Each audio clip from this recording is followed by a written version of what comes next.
βοτσαλάκια κάθονται δυο καμπουράκια.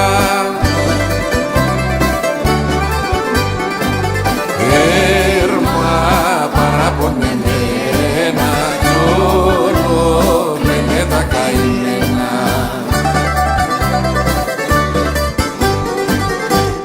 Κι η μαμά τους η κυρία Καβουρίνα πάει τσάκα με το σπάρο στη ραφίνα. Η μαμά τους η κυρία Καβουρίνα πάει τσάκα με το σπάρο στη ραφίνα.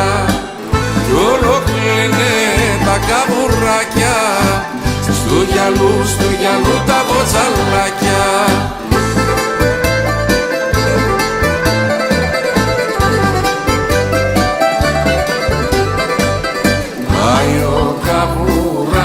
Στο βράδυ βρίσκει το τσάρδι ρημάδι.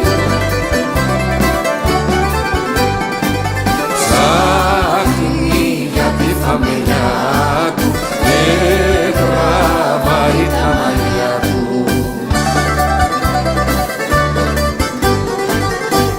Βάζει πλώρη κούτσα στη ραφίνα να πετύχει την κυρία Καβουρίνα.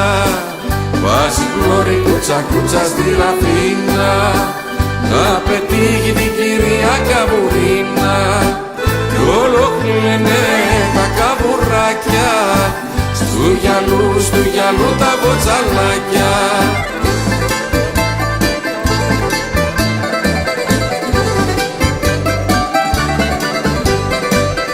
Το ξημερώμα ρωτήσει και ο καβουράς γυρίζει. Δίχως τη συμβία πάλι κούτσα στα κρογιάλι.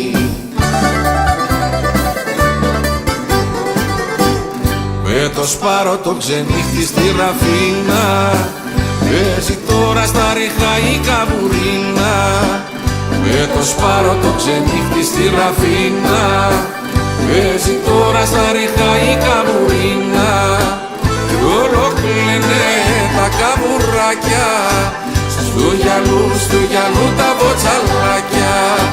Κι όλο κλαίνε τα καβουράκια στου γυαλού τα βοτσαλάκια.